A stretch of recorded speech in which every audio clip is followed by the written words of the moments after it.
All the drugs I taste, but I was into the ganja real strong, selling it, smoke it until I was going staring mad. One foot in the madhouse and the next foot outside. That Sunday morning, when the pastor laid his hand on me, everything just got whoosh. From that Sunday morning, I never put a black cigarette, which is the cocaine and the cigarette. I never put a ganja. From that Sunday morning, everything just got whoosh. I want to thank God for the opportunity to come and share this testimony with you all. I want to say that God is a good God. I grew up with my grandmother. And I grew up, they were religious. On my father's side, they were religious. My grandmother's side, they were religious. When I go down, my father from Point. When I go Point, they were Shango, drums, flags, all these kind of things. I was a young boy, I understand what's going on, but I was wrong. On my grandmother's side, spiritual Baptist, strong Baptist. So I went Shango Palais, I went Baptist church, pilgrimage, all these things. Those days we living in Braffit Street. It had some Christian people there. They are the Braffits. And they had loved me. Out of all my family, I grew up with about 15, 16 young cousins and nephews. But out of every one of them, they loved me. And they come to our parents and ask them to carry me to church. So I went Pentecostal church. I was a Roman Catholic. So you see, I was all wrong. I made my first communion. I confirmed, I wanted to be an acolyte, So I lived this life. But after a time when I reached at the age 18, 19, I feel, I'm a man. I went and lived Rastafari life. Those days I working in the industrial area, consult. So I go in consult to work in the morning. Time 12 o'clock, sometimes 2 o'clock I finish work, come up on the block. Line me with my friends and them. You're always looking for role models. So I was a young boy and I line me with bigger men. I always used to line with bigger men. Bigger men than myself. Big men I line me with. Looking for role model, they put ganja in my hand. So I was the man on the block selling drugs to them. Yes? If you see how the weather, when the weather nice, thing like all now, so you're coming by me for your drugs. You're coming by me. All now, so this hour I part in the bush looking for drugs to sell people. I tell you, I smoked ganja until I was going mad, staring mad. Now you see they legalize that now. But I talking from a place of experience. I smoke it, I sell it, I smoke the black cigarette, I do all these things, hash. All the drugs I taste. But I was into the ganja real strong, selling it. And as I said just now, I smoke it until I was going staring mad. One foot in the madhouse and the next foot outside. As I said, I was working console for a whole week. I walk on my workplace. For a whole week, as I clock my card in the morning, I just leave and come back home. Those days I living in my little board house, we call it Shamba, Rastafari, like the little board house, paint up in ice green and gold and all them kind of things. And I will come up there, home, and only chanting psalms from morning to night. Rastafari, I feel the only psalms. I only chanting psalms. Hard. In the mountain up Mingo Road where I living up there. Only chanting psalms. My aunt and them was sent. They heard what was going on. They sent to say, Ronald, you need to go by the doctor. You need to go by the doctor. But for a whole week, I just go and clock my card. As I clock my card, I come back home. As Rastafari colors is ice green and gold. reading the Bible, I see the Bible talk about hyssop and all them kind of things. I understand nothing. I start to take bush and all kind of thing and get peed and take the bush and thing it up all on the wall all over my house. My house was all different color. Talk about madness, craziness. The Friday evening, the Friday morning, when I went and clocked my card, just walk back off again, I could see the Spirit of the Lord now. The Spirit of the Lord lead me right in front the Catholic Church. I was a Roman Catholic. They heard me say that. When I reach in front of the Catholic Church, I start to strip. I buy a 5 roses bag. I think the older people will know what is a 5 roses bag. I buy a 5 roses bag. And I start to strip. I take off my hat, I put it in the bag. I take off my jersey, I put it in the bag. I take off my shoes, I put it in the bag. Oh, God is a good God. He ain't embarrassed me all the way now. I keep on my pants. And I fold up my pants like a pallet man, straight up to my calf.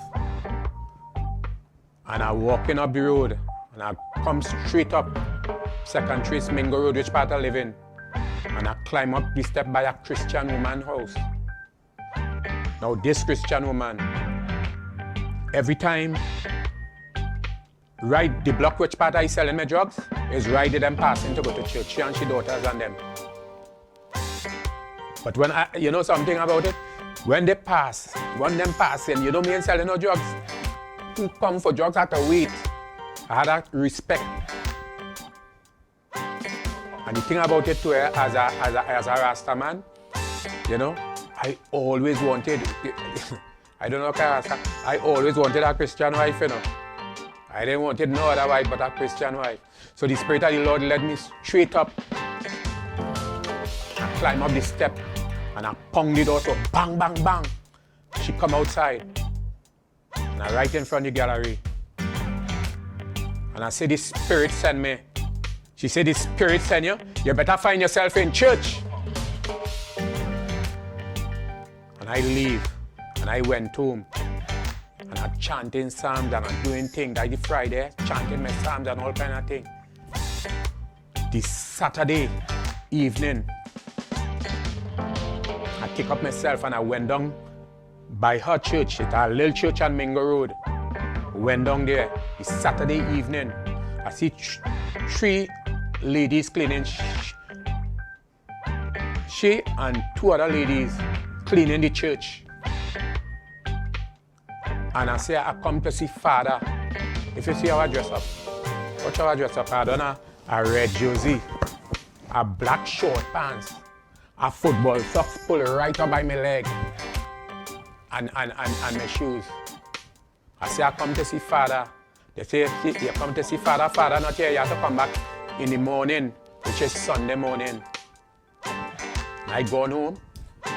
And I'm chanting my psalms and all kind of thing. And, you know, all my friends and them saying, you know, I telling them, you know, I had to cut me here and all kind of thing. And they saying, boy, Dumpling, don't cut here. That's my nickname, Dumpling. Dumpling, don't cut your hair, boy. People only want you to cut your hair and this and that. Friends, their friends telling me that. When my family and them saying, you need to go by the doctor, you need to go by the doctor. But I know I didn't want no doctor. This Sunday morning, I wake up. I can't remember if I bathed or what, but I know I put my jersey upon me. You know, I done a cream jersey with a brown stripe, you know, and I had on my pants. I look a little decent and thing. And I've gone back down by the church. Going back down by the church. When I reach in front of the church now, I take off my shoes and I walk up the aisle. I walk up right up in front. Well, the church, you know, everybody kind of you know, madman come in church. Everybody kind of shaking like, who used to sit down in front, not in front that morning. I alone in front. Now there and I waiting thing and the pastor come out to preach. And every time the pastor going out to preach, I just run up in front of the pastor, run up in front. The pastor says, son, go back and sit down. Going back and I sit down. The pastor come to preach, he start to preach, I run back up. He says, son, I say, go back and sit down. I must be doing that about 3 or 4 times. And I'm telling you, that Sunday morning, about 37 years ago, I tell you, that Sunday morning, when the pastor laid his hand on me, everything just got whoosh. From that Sunday morning, I never put a black cigarette, which is the cocaine and the cigarette. I never put a ganja, a black butter, the light royal and them thing. And from that Sunday morning, everything just got whoosh. It was a miracle. God worked a miracle in my life. I'm telling you that. So when I talk, I'm talking from a place of experience. He's a miracle working God.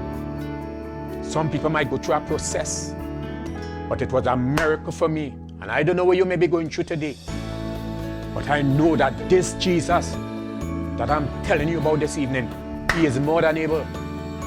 He is more than able to bring you through, to deliver you. I could remember after the service, after the service, you know, man, when that Sunday morning was a newness for me. You know, I see a new heaven and a new earth. I don't know how I could explain this to you. I see a new heaven and a new earth. It was new. Everything was just new. But remember when I went back home,